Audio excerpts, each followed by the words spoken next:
예, 여러분 안녕하세요. 오늘은 조금 논란거리가 될 만한 이야기를 좀 해보겠습니다. 의료 거버넌스라고 하는 주제를 골랐는데요. 의료 거버넌스가 뭐냐? 의료 정책을 결정하는 데 있어서 어떤 사람의 목소리가 크게 반영되느냐 하는 얘기입니다.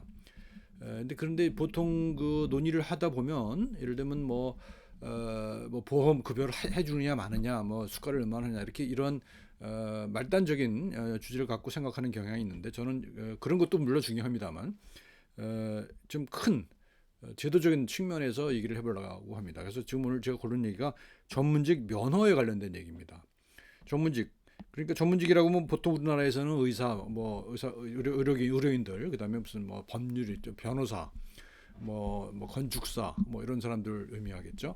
근데 이거는 재밌는 게 뭐냐면 면허라고 하는 걸 발부해. 면허라는 게 뭐예요? 면허는 허가를 면제한다는 뜻이거든요. 그러니까 허가 없이도 할 수 있다는 얘기입니다. 허가 없이도 할 수 있는 그런 권리를 주는 게 면허거든요. 그러니까 면허라고 하는 말 자체는 어떤 또 권력이죠. 일종의 권력, 특정 분야에 관련된 독점적 권리를 주는 것이 면허라고 얘기합니다. 근데 이 면허라고 하는 것은 원래 역사적인 연원을 가지고 있는 거거든요. 면허라는 게 왜 주어졌냐 하는 것은 이제 뒤에 다시 말씀드리겠습니다만, 그래서 제가 말씀드리려고 하는 것은 우리나라의 전문직들이 가지고 있는 역사적 경험이 서구인들이 가지고 있었던 것이랑 많이 다르기 때문에 그것에 대한 어떤 대처도 달라야 된다라고 하는 얘기를 하려고 하는 겁니다. 그래서 전문직 면허에 시민 통제라고 하는 제목을 달았습니다. 우리는 지금 시민 통제가 거의 안 되고 거의가 아니라 전혀 안 되고 있어요. 그래서 면허를 주는 주체는 국가고요. 그걸 관리하는 주체는 또 전문가 집단이에요. 자기들 스스로 뭐 하는 걸로 돼 있어요. 그래서 이건 굉장히 그 기형적인 형태로 돼 있고요. 세계 어느 나라에도 없는 그런 구조가 돼 있거든요. 그래서 저는 그런 얘기를 좀 해보려고 합니다.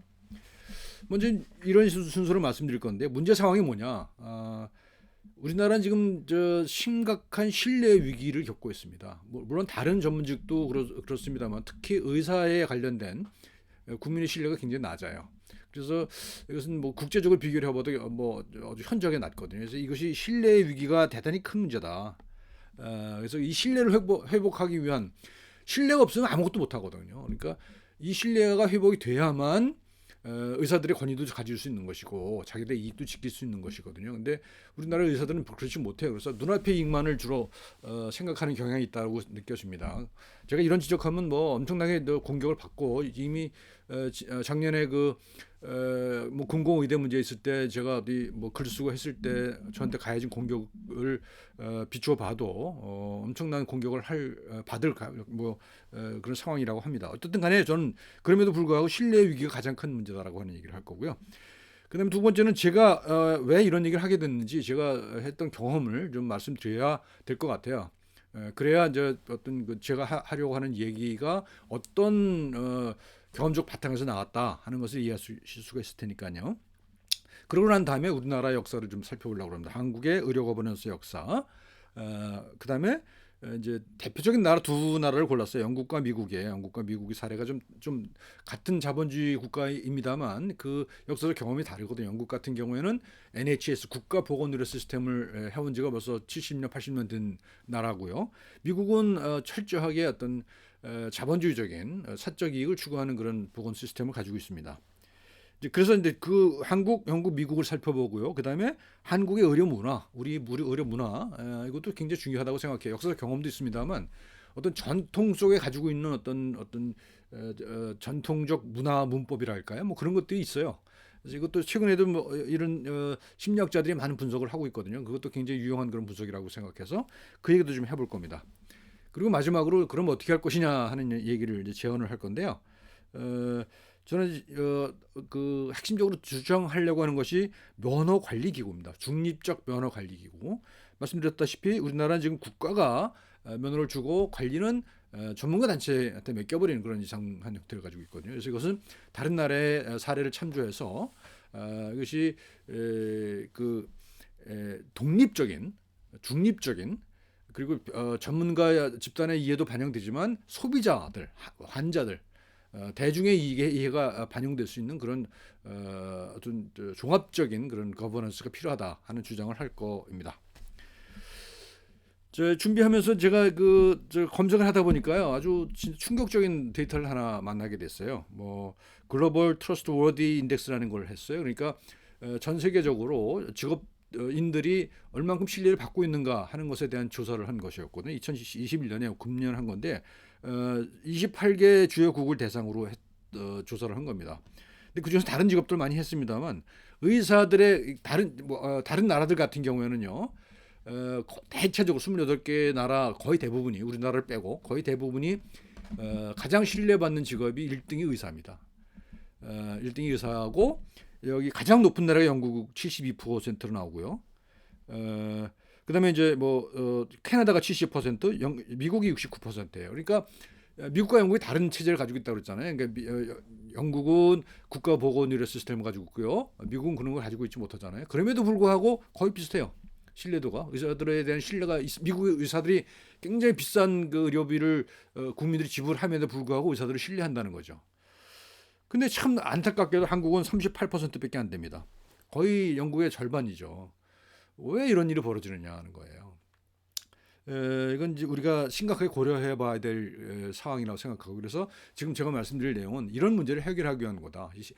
신뢰가 회복되지 않으면 어떤 거버넌스도 이건 성공할 수가 없다는 겁니다. 그래서 지금 신뢰가 이렇게 낮은 이유가 뭐냐? 그 얘기를 지금 전 제도적인 차원에서, 역사적인 경험과 제도 차원에서 얘기를 해보려고 그러는 겁니다. 저는 이거 굉장히 중요한 얘기라고 생각하거든요. 그런데 보통 보건 의료인들이 모르고 이런 문제에 대해서는 우선 사실관계를 잘 파악하지 못하고 있고요. 그러니까 문제의식은 더더구나 있을 수 없는 거죠. 그래서 그렇습니다. 그래서 또 그래서 그다음에 한국의 경우에 다른 직업들과 비교를 해봤습니다. 그랬더니 한국의 경우에는 다른 나라는 말씀드렸다시피 의사들이 가장 높은 신뢰도를 보이고 있는 반면에 한국에서는 가장 높은 신뢰도를 보이고 있는 직업이 과학자예요. 48%. 그다음에 의사가 2등입니다. 38%예요. 이거 나쁘지 않다고 얘기할 수 있어요. 그죠? 의사들이 2등이나 되는데 뭐가 문제냐 이렇게 얘기할 수 있습니다만, 아까 앞에서 보신 것처럼 다른 나라들과 비교해 보면 형편없이 낮거죠.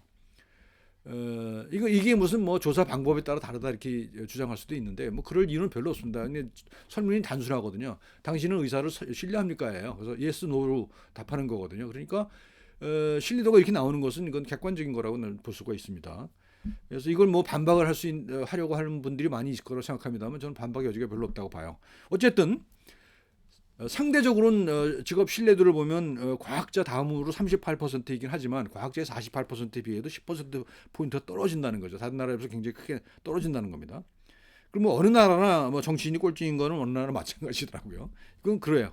그러니까 이건 이제 문제를 보는 거고요. 근데 더 심각한 문제는 뭐냐 하면 이런 비슷한 조사를 의사협회가 해요. 의사협회가 조사를 하면은 전혀 반대 결과가 납니다. 그러니까 여기는 보세요.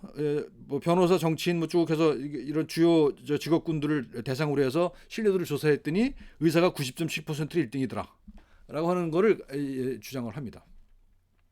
그럼 보세요. 잘 보시면은 여기는 전부 전문인들이죠. 변호사, 정치인. 그러니까 의사보다 못할 만한 그런 직업만 선택했어요. 그러니까 아까 앞에서 본 것처럼 뭡니까? 군인, 성직자, 과학자 이런 건 전혀 포함되지 않아요. 은행가, 판사 포함되지 않고 치과의사, 한의사 거기서 거기죠. 그러니까 치과의사는 한의사보다 의사가 높다. 그건 인정할 만해요. 하지만 그 큰 차이가 아닙니다. 근데 교사하고 거의 비슷하죠. 교사하고 비슷한 그런 신뢰도를 가지고 있다라고 하는 얘기를 해요. 그러니까 이거는 어떤 일면만 본 거라고 생각이에요, 저는. 그래서 이거를 조사를 검증을 해봤더니 이런 데이터가 나오는데, 이거는 제가 여기다 주소를 이렇게 써놨는데 들어가 보시면 느끼실 거라고 생각합니다. 이거는 어떤 의도가 보이는 조사였다고 저는 생각을 해요. 그래서 이렇게 자꾸 우리가 신뢰를 받지 못하고 있다는 사실을 숨기려고 하는 거죠. 이건 저는 숨기려고 한다고 봐요. 그 의도를 가진 조사라고 생각이 되거든요. 그러니까 앞에 거는 사실은 그런 의도를 가지고 있는 게 아니거든요. 그냥 쭉 객관적으로 그냥 조사를 한 거니까요. 그래서 여기서부터 벌써 이제 문제가 드러나기 시작한다는 거죠. 조사 결과가 이렇게 달리 해석되고 있다. 그리고 조사의 의도가 다르다 하는 것이 그 문제라는 겁니다. 문제가 좀 더 근본적인 곳에 있는 겁니다. 이런 얘기를 제가 하는 저는 어떤 사람이냐?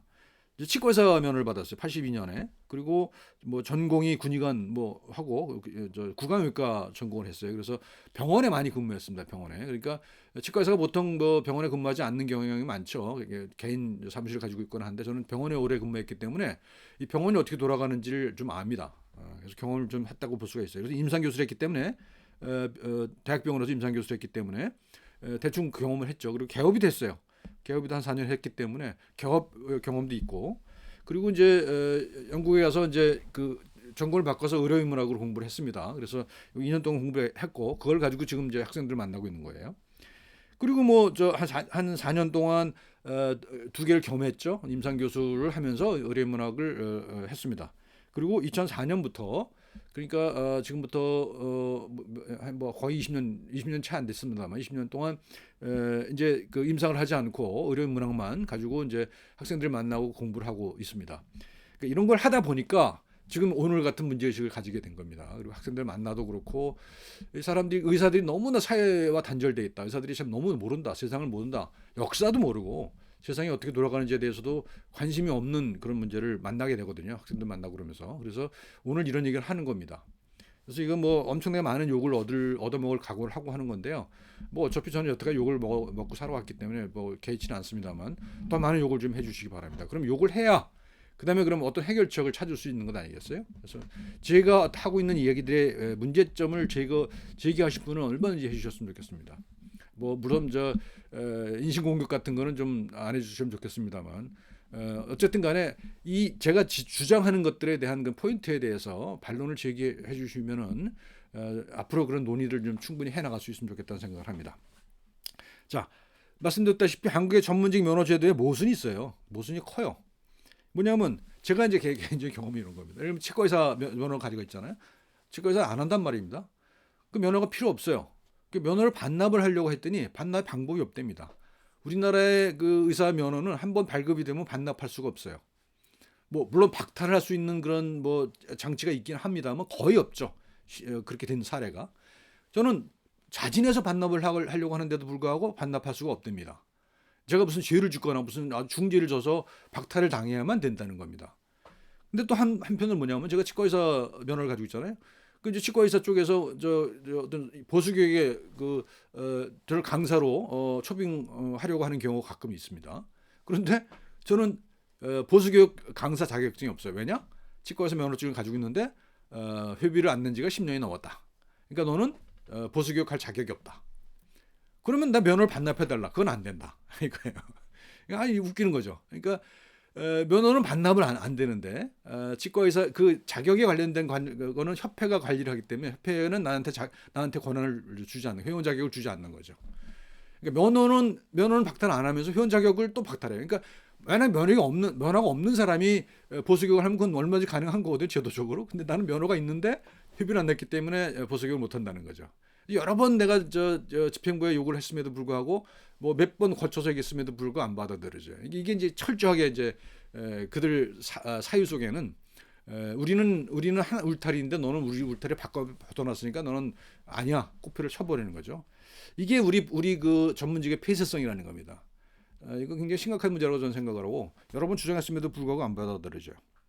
이게 이제 가장 큰 문제고 제가 개인적으로 느끼는 가장 큰 문제라고 보는 거고 두 번째는 뭐 지난번에 우리 여러 가지 문제가 있었잖아요. 뭐 CCTV 문제 있을 때도 그랬죠. 드러났습니다만 범죄를 저지른 자들에 대한 면허를 박탈할 수 있는 방법이 거의 없어요. 지금 우리는 이건 참 심각한 문제입니다. 그러니까 예를 들면 성범죄자 전문직 중에서 성범죄율이 가장 높은 직업이 또 의사래요. 그런데도 불구하고 그런 의사 면허를 박탈할 수 있는 것에 대해서 박탈할 수 있는 그 이제 입법에 대해서 의사들이 난 아주 난리를 치면서 반대를 하고 있잖아요. 이게 뭐냐 말이에요, 도대체. 상식으로 이해할 수 없는 일들이 벌어지고 있단 말입니다. 그 국민의 90% 이상이 찬성하는 수술실 CCTV를 의사들이 반대한다는 거. 이게 참 심각한 문제 아닙니까? 이런 것들이 기본적으로 의사들의 신뢰를 받지 못하는 이유가 아니겠습니까? 말씀드린 대로 발급은 국가하고 관리는 협회가 한다는 겁니다. 그리고 요것도 중요해요. 요거. 모든 의사, 모든 치과의사, 모든 한의사, 모든 간호사, 의료인이죠. 의료인은 중앙회에 가입을 하도록 돼 있어요. 의료법상. 당연 가입이에요. 저는 당연 가입이 아니라 이건 강제 가입이라고 생각하거든요. 법적으로 그렇게 돼 있어요. 그러니까 누구든지 가입을 해야 돼요. 면허를 가지고 있으면은. 이거는 한때 권위주의 정부에서는 아주 좋은 그 통제 수단이었어요. 왜냐하면 국가가 전문직을 움직이려고 할 때 그 협회만 움직이면 되는 거거든요. 협회를 움직이면 협회가 전 회원을 건드리고 있기 때문에 통제를 할 수가 있었단 말이죠. 근데 지금 그런 사회가 아니잖아요. 그런데도 불구하고 이 법을 없애지 못하고 있어요. 이 법은요. 의료인 강제 가입, 중앙에 강제 가입이라는 이 제도는 전 세계에 제가 아는 바로는 우리나라밖에 없습니다. 전 일본도 그런 줄 알았는데 일본도 나중에 알아보니까 일본도 없대요. 일본도 당연 가입이 아니랍니다. 우리만 이렇게 돼 있어요. 그러니까 어떤 문제가 벌어지냐면 과거에는 권력이 전문인들을 통제하기 위한 수단이었는데 지금은 뭐냐면 전문직 단체장이 직업 그 회원들에 대해서 권력을 행사하는 거죠. 그러니까 아주 이상하게 오용이 된 겁니다. 처음에 의도와는 달리 오용된 겁니다. 이 사실을 아는 사람들이 거의 없더라고요. 제가 어제 뭐 예방의학과 학회에 가서 이런 발표를 했는데 거기 있는 선생님들도 이런 문제에 관심을 가지고 있음에도 불구하고 이 사실들을 몰라요. 우리가 당연 가입이라는 사실 자체를 모르고 있어요. 너무 당연하다고 생각하는 거예요, 그게. 근데 지금 제가 살펴본 것처럼 외국 다른 나라에는 이런 제도가 없거든요. 그러니까 여러 개의 단체가 병립을 하고 있어요. 그래서 그 다른 이해관계 있을 거 아니에요? 또 관심도 다를 거 아니에요? 의사라고 해서 똑같은 한 단체에 들어가 있을 이유가 없는 거 아니에요?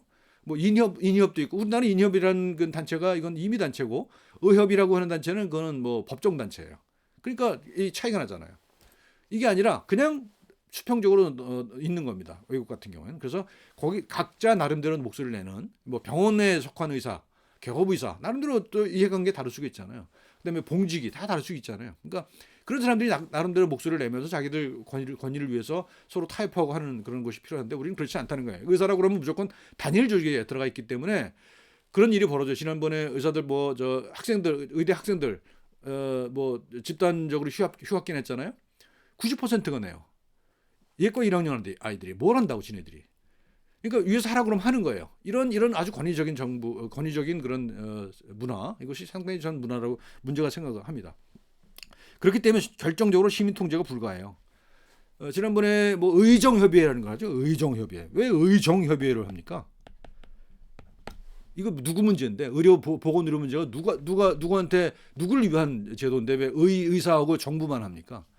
왜 시민은 없고 왜 환자는 없어요? 그죠? 왜 시민은 없고 환자는 없냐 말이에요. 우리나라처럼 촛불로 뭐 정부도 끌어내리는 나라에서 이런 식으로 그 소비자들이 목소리를 낼 수 있는 구조가 안 돼 있는 것, 이것이 가장 큰 문제라고 저는 생각합니다. 그래서 저는 이제 전문직 면허 자체도 시민이 통제할 수 있는, 외국이 그렇게 하거든요. 그렇게 하는 거를 한번 생각해야 된다 생각합니다. 한국의 의료 거버넌스는 시기를 보면 이렇게 돼요. 우리나라는 서양 의학이 들어온 지 100년 정도밖에 안 되잖아요. 그래서 이게 그 제도적으로 서양 의학이 면허를 가지게 된 최초의 시기가 1913년입니다. 일제 때잖아요. 이때 이제 조선통독부가 이런 의사 규칙이라는 걸 만들어요. 의사 규칙. 이때만 하더라도 서양 의학을 공부한 의사는 거의 없었어요. 손가락 안에 꼽을 정도였거든요. 없어요. 그러니까 이때는 무슨 뭐 자격을 심사하고 이럴 게 없었어요. 그러니까 외국에서 공부한 사람도 그냥 의사 면허를 줘서 그 권위를 주게 한 겁니다. 이때부터 이제 의사 면허가 시작된 거예요. 그러니까 서양의 것과 다른 게, 서양에서는 일찍부터 자기들끼리 자율적으로 그 조직을 꾸려서 그 안에서 면허를 줬거든요. 자기들 자율 통제를 했거든요. 근데 우리는 처음에 시작할 때부터 정부가, 그것도 식민 정부가 준 그런 일방적으로 주어진 권리였죠. 일방적으로 주어진 권리, 면허라는 권리잖아요. 그러니까 일방적으로 주어진 권리였기 때문에 이것이 당연하다고 생각했던 겁니다. 이것이 우리 그 마음속에 깊이 뿌리 박혔어요. 그래서 이게 나온 게 뭐냐면, 그 드러나는 게 2000년대 의사들이 파업했을 때 그때 어떤 얘기가 나왔냐면 의권 신수설이라는 얘기가 나왔어요. 왕권 신수설이 아니라 의권 신수설. 의사의 권리는 신이 준 거다.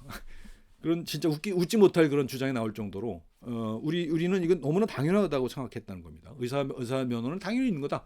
의사는 당연히 그런 권리를 가져야 된다는 생각을 했다는 겁니다. 그때부터 1977년까지 아무런 통제가 없이 진행이 됩니다.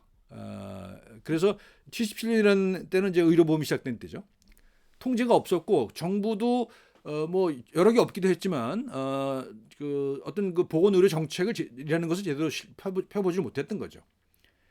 그러니까 병원 같은 것도 거의 이제 물론 이제 공립병원도 있긴 했습니다만 굉장히 약했고 대부분의 의료 서비스를 민간 병원, 민립병원들이 주도를 해나가죠. 그래서 그리고 이제 수가 통제도 전혀 안 되고 그러니까 뭐 관행적으로 그냥 수가를 매겼고 그래서 뭐 착한 의사는 뭐 가난한 사람한테 돈 안 받고 치료해주는 그런 정도의 자선 사업을 하는 정도였고 그렇지 않은 거는 뭐 아무런 그 껄낌 없이 그냥 그 수가를 매길 수 있는 그런 때였거든요. 국가 통제도 없었고요. 그때가 이제 한국의 민간 의료가 엄청나게 성장한 때죠. 그래서 지금 우리나라에서 그 대학병원급으로 성장한 기관들, 백병원, 그죠? 그다음에 한림대 성심병원, 인천 길병원 이런 병원들이 다 이때 만들어져서 이때 통제 없는 시대에서 돈을 번 그런 기관들이죠. 그래서 우리나라는 기본적으로 민간 의료가 주도를 했어요.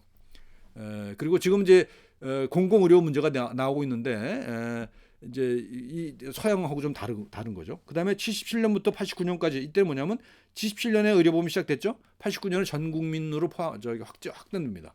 이러면서 이제 두 개가 이제 섞여 있었어. 이때는 이제 처음에는 뭐 전 인구의 5%도 안 되는 인구가 의료보험이었기 때문에 나머지로 그냥 대충 커버를 할 수가 있었단 말입니다. 근데 89년에 이제 전 국민 의료보험이 됐어요. 물론 여전히 비급여라는 게 있었기 때문에 어느 정도는 이제 유지가 될 수 있었던 겁니다.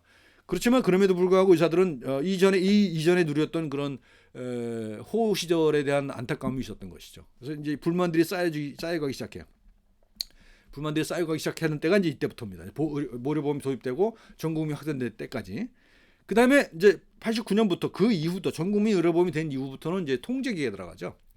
그래서 수가를 통제하고 뭐 여러 가지 이런 문제가 생깁니다. 의학 분업도 하게 되죠. 2000년대 와서.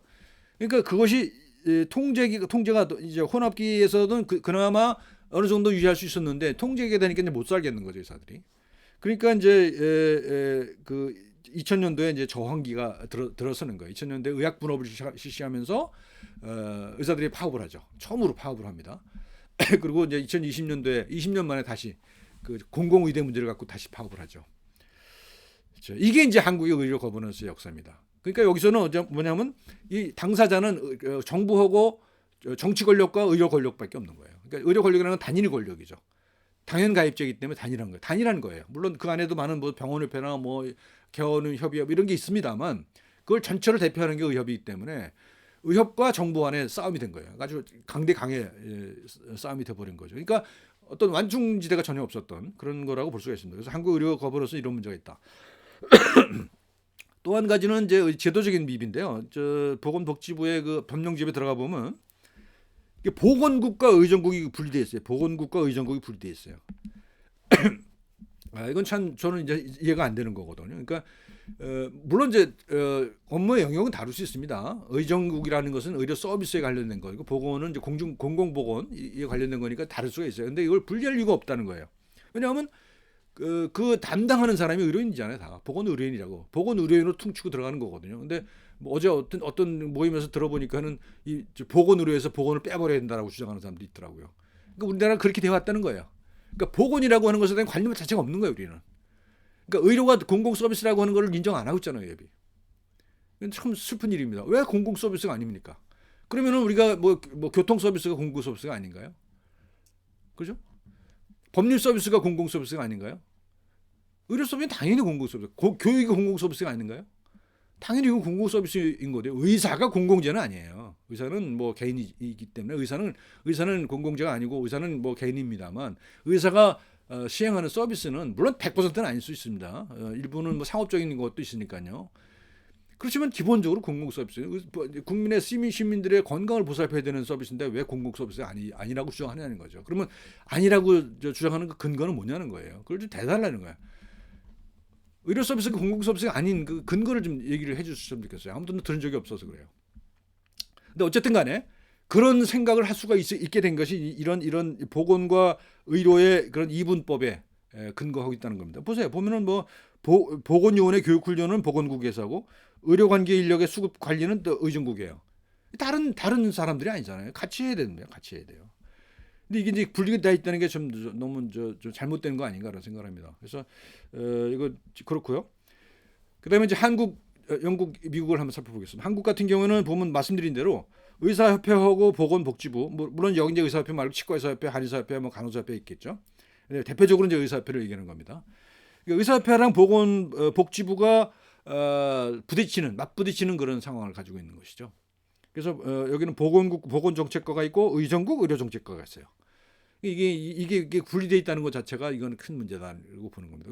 그리고 이것을 모두 다가 중앙 정부가 털어주고 있을 필요가 없다고 생각을 해요. 이걸 민간에게 민간이 어떤 수기를 통해서 정책을 결정할 수 있는 그런 구조를 만들어야 된다고 저는 주장을 하는 겁니다. 그리고 의사들도 독점을 할 것이 아니라 이거 분점을 해야 된다는 거죠. 그러니까 복지부도 내려놓고 의사도 내려놔야 돼요. 그래야 시민 통제가 가능하거든요. 둘이서 그냥 뭐 치고받고 싸우는 그런 형국은 참 웃기는 거죠. 근데 유럽은 어떤 경험을 가졌냐? 아까 제가 이제 한국의 거버넌스 역사를 말씀드렸잖아요. 이 식민 정부로부터 일방적으로 주어진 권리였다. 그다음에 의료보험을 통해서 점차 통제에 들어갔다. 그리고 저항기에 들어가 있다. 그래서 지금은 정부와 의사들이 맞부딪히는 형국이다 이렇게 말씀드렸잖아요. 유럽은 상당히 다릅니다. 유럽은 중세부터 길드라는 것이 많이 발달했잖아요. 수공업자들, 의사들도 마찬가지였습니다. 의사들도 물론 이제 내과 의사, 외과 의사는 좀 달라. 피지션과 서저는 좀 다릅니다. 주로 이제 외과를 중심으로 하면 길드였거든요. 이거는 이제 수공업이 비슷한 거니까요. 그래서 길드를 형성해서 자기들 나름대로 권위를 보장하기 위한, 권력을 보장하기, 자기 권익을 보장하기 위한 그런 여러 가지 행동을 합니다. 그러면서 규약을 가지죠. 내부적인 규약을 가져서 회원 자격을 규정을 하고, 그리고 자기들끼리 통제를 해요. 이런 서비스에 대해서는 우리 회원들만 해라라고 하는 것을 얘기를 하거든요. 그러니까 이제 대표적인 게 이제 그 바버 서전들이죠. 그러니까 이발외과 의사들이 자기를 만들어서 이거를 힘이 세지면 이제 왕한테 가서 요구를 합니다. 그럼 왕이 인허를 해주죠. 그럼 니네들 알아서 해. 그래서 로얄이라는 말이 붙죠. 로얄이라는 말이 왕이 인정을 해주면은 그게 이제 권위를 가지고 자율적으로 면허를 발부할 수 있는 그런 권위를 가지게 되는 겁니다. 길드는 경쟁과 협력을 하고 잘 통제를 했던 그런 조직이고요. 그것이 이제 왕권으로부터 인가를 받으면 그것이 권위를 가지게 됐던 것. 그래서 권위를 가지게 됐고, 그래서 잘 통제를 하게 됐던 그런 겁니다. 그래서 이게 이제 로열 칼리지 됐는데, 지금 로열 칼리지는 왕이 해주는 게 아니라 이제 제도적으로 하기 때문에 지금 로열 칼리지라는 말이 남아 있습니다만 좀 다른 의미로 쓰여지죠. 그다음에 이제 세 번째는 뭐냐면 메디컬 카운슬 또는 메디컬 보드라는 게 있습니다. 이건 뭐냐면 이건 이제 이 로얄 카리지 뭐 길드까지는 중세이고요. 근대로 넘어오면서 국가가 이제 이걸 관리를 하게 되잖아요. 국가를 관리가 되는데, 우리나라처럼 국가가 공무원들이 모든 걸 다 알아서 하는 것이 아니라 이 카운슬을 만든다는 얘기죠. 또는 보드라는 걸 만들어요. 이건 이제 수기기관이에요. 그래서 의사 면허를 받으려면 어떠한 자격 요건을 갖춰야 된다. 뭐 대학을 나오고 무슨 시험에 합격하고 이런 거 있잖아요. 그리고 시험 말고도 우리는 대개 시험만 관리하는데, 시험이 아니라 그 이상의 교육까지도. 의과대 교육은 어떻게 해야 된다. 거기는 뭐가 포함되어 있어야 된다. 그걸 우리는 지금 뭐 인증평가원에서 인증평가를 합니다만, 그런 것을 포함하고 있는 거죠. 면허라고 하는 것과 인증평가라고 하는 것을 포함한 그런 기관을 가지고 있는 거죠. 그런 기관을 가져서 거기서 교육도 통제를 하고, 그다음에 면허에 관련해서 예를 들어서 뭐 우리나라에서 문제가 됐던 것처럼 무슨 누가 성범죄를 저질렀는데 이 사람 면허를 어떻게 할 것이냐, 법에 호소하는 게 아니라 카운슬에서 위원회에서 결정을 합니다. 이 사람은 안 되겠다. 이 사람은 뭐 면허를 뭐 몇 년 정지시키자. 결정을 하면 그냥 끝나는 거예요. 그러니까 우리는 모든 걸 법으로 규제를 하는데, 여기는 그런 자율적인 규제가 있는 겁니다. 그래서 우리도 그런 거 필요하다고 저는 생각을 해요. 법으로 모든 걸 해결해서는 안 된다고 생각을 합니다. 또 더 중요한 건 뭐냐면요, 이 메디컬 카운슬의 구성인데요. 이건 이제 의료라고 하는 것은 전문 분야이기 때문에 일반인들이 잘 접근하기 어렵잖아요. 그래서 최초에는 20세기 초 중반까지만 하더라도 이 카운슬의 멤버는 거의 대부분 전문인이었어요. 의사들끼리. 그래서 자율규제가 됐던 거죠. 그래서 자율규제라는 말이 나왔던 거예요. 왜냐하면 대부분의 위원들이 다 의사들이니까, 전문인이기 때문에. 근데 이제 20세기 후반 넘어오면서 이런 거 문제가 생기잖아요. 의료계 내부에 여러 가지 문제가 생기잖아요. 점점 의사 비율이 줄어듭니다. 줄어들어서 지금은 절반 어떤 데는 절반인 일반인이 절반이 더 넘기도 하고 대개 절반을 기준으로 해서 전문인과 비전문인이 같이 논의를 합니다. 왜냐하면 당연한 거잖아요. 20세기 초반까지만 하더라도 의료 서비스는 전문 영역이기 때문에 전문가가 가장 잘한다고 생각을 했어요. 그리고 그 맞았고요. 근데 이제 20세기 후반으로 넘으면서 그런 이제 틀이 흔들리기 시작하는 거죠. 그래서 의사가 아닌 일반인들이 위원으로 참여를 해서 몇 년간 이제 그러니까 교육도 받고 하면서 그래서 그걸 터득을 해서 거기에 대한 통제를 합니다. 의사 면허 통제, 교육 통제 합니다. 자, 영국의 사례를 보겠습니다. 그 일을 하는 게 영국에는 GMC라는 겁니다. General Medical Council이에요. 이거는 영국의 전국 조직이죠. 그러니까 영국에는 네 개 나라가 있잖아요. 웨일즈, 스코틀랜드, 노던 아일랜드, 잉글랜드 있잖아요. 그걸 다 포괄하는 GMC가 있습니다. 그래서 여기서 모든 규정들을 만들어요. 이렇게 교육에 관련된 교육은 어떤 걸 해야 된다. 그다음에 의료 윤리에 관련된 것, 그다음에 술식에 관련된 것, 그다음에 면허에 관련된 것. 그래서 그걸 등록을 받죠. 등록을 받아서 등록된 면허 소지자들을 관리를 해나가죠. 그래서 이 사람이 몇 년마다 정기적으로 조사를 해요. 조사를 해서 이 사람의 예를 들면 그 임상 성적이 어떤지 또는 문제가 된 케이스가 얼마나 있는지 조사를 해서 문제가 생기면 집중 조사를 하죠. 그래서 제가 영국에 있을 때 본 케이스 하나는 어떤 한 사람이 심각하게 그 메일 프랙티스를 해가지고 그 사람을 완전히 사회적으로 매장시키는 그런 걸 본 적이 있었거든요. 그러니까 다 누가 하느냐? GMC가 합니다. 이 GMC는 누가 관리하느냐? 이건 국가도 아니고 민간도 아니에요. 전문가 반, 비전문가 반. 그리고 이제 지원은 국가가 하는 거죠. 국가는 지원을 하고 자율적으로 전문가와 비전문가들이 모여서 합의하에, 수기하에 모든 결정을 하는 거죠. 브리티시 메디컬 어소시에이션 이건 이제 영국의 의사협회죠. 우리 같은 경우는 이제 대한의 의사협회예요. 이거는 임의 단체예요. 우리처럼 당연 가입이 아닙니다. 그러니까 여기는 이제 가입을 해서 나름대로 활동을 하는 거죠. 자기들 이 권익을 위한 행동도 하고 또 나름대로 자기 개발도 하고 그런 서비스를 제공해 주는 거죠. 회비를 운용되는. 그래서 여기서 굉장히 좋은 일들을 많이 합니다. 그래서 교육에 관련된 일도 하고요. GMC도 하지만 또 자율적으로 하기도 합니다. 이렇게 이분돼 있어요. 영국 같은 경우는. 미국은 좀 복잡해요. 그래서 메디컬 어소시에이션 AMA 이게 굉장히 큰 조직이죠. 그래서 군수 산업 다음으로 그 강력한 로비 조직이라고 그래요. 시카고의 엠파이어 스테이트 빌딩의 2층을 차지한다고 그러죠. 그러니까 어마어마한 조직을 가지고 있어요. 그러니까 엄청나게 큰 조직인데 조직률이 50%가 안 돼요. 무슨 얘기냐면 전국의 의사 중에서 AMA 회원이 50%밖에 안 된다는 거죠. 그러니까 우리처럼 강제 가입 아니기 때문에 그런 거예요. 강제로 가입하게 되면 100%가 있잖아요. 근데 그 자율적으로 가입함에도 불구하고 여기서 굉장히 많은 일들을 합니다. 회비로 운영되는데 이게 자율적인 조직이에요. 우리는 자율 징계 얘기를 하는데 이거는 기본 바탕부터가 다릅니다. 미국이나 영국이나 다른 나라에 비해서. 그러니까 그걸 내용을 모르면서 그건 주장을 하니까 좀 답답해서 이런 얘기를 하고 있는 겁니다. 그래서 AMA에서도 이제 그 윤리 규정을 가지고 있어요. 윤리 규정을 나름대로 가지고 아주 자세하게 디테일까지 정해 있는 그런 윤리 규정을 가지고 있습니다. 그다음 또 한 가지 뭐냐면 아메리칸 칼리지 오브 피지션즈 이런 게 있어요. 이건 뭐냐면 아까 영국 같은 게 로열 칼리지라고 나와잖아요. 로열 칼리지로 나가잖아요. 거기 이제 그 왕이 상징적으로나마 있는 나라니까요. 근데 여기는 왕이 없으니까 아메리칸 칼리지가 됩니다. 그래서 피지션즈가 있고요. 그다음에 이제 서전즈 그다음에 각종 전문 분야별로 아메리칸 칼리지 오브 뭐뭐뭐라고 하는 것도 있습니다. 근데 제일 유명한 게 이제 아메리칸 칼리지 오브 피지션즈죠.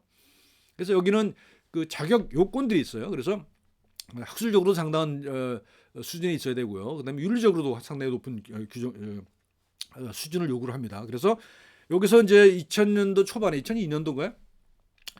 메디컬 에틱스 앤 프로페셔널리즘이라는 그런 프로젝트를 했어요. 그래서 프로페셔널리즘 차터라고 하는 것을 개발해냈습니다. 그래서 그것이 세계적으로 굉장히 많이 파급돼서 윤리에 관련된 의료 윤리에 관련된 프로페셔널리즘 전문가주의에 관련된 그런 아주 자세한 아주 상세한 그런 윤리 규정을 가지고 있습니다. 그러니까 여기는 AMA는 일반적인 의사들의 권위를 대표하는 반면에 ACP죠. ACP는 좀 그런 것들을 앞에서 끌고 나가는 그런 높은 수준의 그런 프로젝트를 하는 데입니다. 재밌는 건 뭐냐면 세 번째입니다. UAPD라는 건데요. Union of American Physicians and Dentists. 이거는 뭐냐면 노동조합이에요. 노동조합. 유니언이잖아요. 유니언.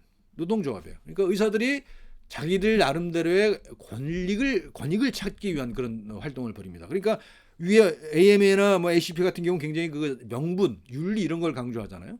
근데 여기 UAPD는 뭘 강조하냐면 이익을 강조해요. 이익을. 그러니까 이건 굉장히 미국적인 그 시스템인 것이죠. 의료도 상업적인 서비스가 제공되기 때문에 이런 것이 있어야 된다는 거예요. 그래서 무슨 뭐 예를 들면 의료보험 그 회사하고 문제가 생겼을 때 그런 문제를 해결해 준다든가 정부하고 문제가 생겼을 때 그런 문제 해결해 준다든가 이런 걸 하는 겁니다. 그래서 이 3분은 됐어요. 이렇게 중간을 잡는 AMA, 그다음에 앞에서 끌어주는 ACP, 그다음에 실질적인 권익을 찾는 UAPD 이 세 개가 있어요.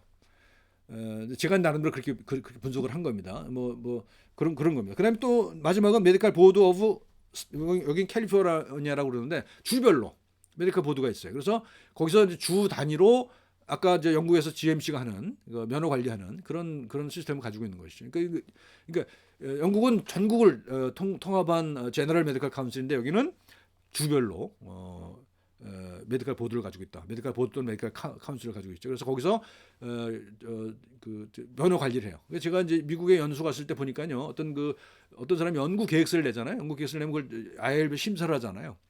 심사를 하는데 심사 서류가 굉장히 두꺼워요. 근데 거기를 보면은 그 연구 책임자의 면허에 관련된 히스토리가 나옵니다. 이 사람이 이 면허가 언제 정지가 됐었고 어떻게 회복이 됐다라는 그 히스토리가 나옵니다. 그걸 보면 참 기가 막혀요. 우리는 이런 거가 전혀 꿈도 못 꾸잖아요. 어떤 의사가 마약을 했어요. 그러면 메디컬 카운슬에서 이걸 심사를 해요. 그래서 이 사람은 몇 년 동안 면허를 정지시키고 그다음에 면허를 회복하기 위해서는 어떤 교육을 받고 어떻게 확인을 하고 그래서 다시 면허가 재발급되죠. 이런 과정을 거쳐서 면허의 퀄리티를 관리를 하거든요. 이게 이제 자율규제입니다. 우리나라 의사들이 얘기하는 자율규제는 그 자율규제가 아니에요. 그건 의사협회가 알아서 하겠다는 거잖아요. 이건 자율규제가 아닙니다. 이건 독점이에요, 독점. 자율이 아닌 독점입니다. 그러니까 이런 내용들을 모르고 자율규제를 주장하니 제가 답답할 수밖에 없는 거죠. 자, 한국의 의료 문화 말씀드렸다시피 피의식이 너무 강해요. 그러니까 의료보험 77년부터 시작된 의료보험이 우리의 권리를 갉아먹었다는 겁니다. 그 이전까지는 그냥 아무런 규제 없이 돈을 많이 벌었거든요. 의사 그러면 지금도 의사 그러면 돈 많이 번 직업으로 알려 있잖아요. 그래서 그게 이제 그 옛날만큼 못하니까 좋은 시절이 아니니까 피의식이 있는 거고요. 또 한 가지 그럼에도 불구하고 전부 다 의대 가려고 그러잖아요. 그래서 뭐 전국의 상위 뭐 0.1%가 의대 간다는 거잖아요. 그러니까 엘리트 의식은 또 굉장히 강해요. 그러니까 지난번에 우리가 저 카드 뉴스 있었잖아요. 뭐 전교 1등을 놓치지 않은 의사하고 뭐 공공의대 출신 의사하고 누구를 선택하시겠습니까? 이게 바로 엘리트주의 아닙니까? 공부만 잘하면 무조건 좋은 의사라는 그런 강박이 있는 것이죠. 그러니까 생각해 보십시오. 공부만 잘하고 수능 성적 잘 받고 시험 잘 보는 의사가 훌륭한 의사일까요? 저는 전혀 그렇다고 생각하지 않습니다. 오히려 저도 뭐 의학 교육을 뭐 몇십 년 해봤습니다만 그런 학생도 물론 필요합니다. 그런 학생들 아주 훌륭한 의사도 있고요. 그래서 임상 의사든 기초 연구하는 의사들 간에 그런 실력을 가진 의사도 필요합니다만 평균적으로는 그런 거는 그 자격 요건의 일부이라는 겁니다. 근데 그것이 다일 수는 없는 거거든요. 근데 우리 의사들은 엘리트주의에 빠져갖고 성적 좋은 의사가 제일 좋은 의사라고 생각한다는 그런 이상한 문제가 있습니다. 또 한 가지 위계적 조직 문화입니다. 병원에서 굉장히 많은 문제들이 생기거든요. 뭐 폭력 사건도 많고요. 저도 뭐 개인적으로 겪은 경험이 있고요. 그래서 위계적 조직 문화가 이게 이제 엘리트 이게 섞여 있어요. 이렇게 섞여 있어요. 다 섞여 있어요.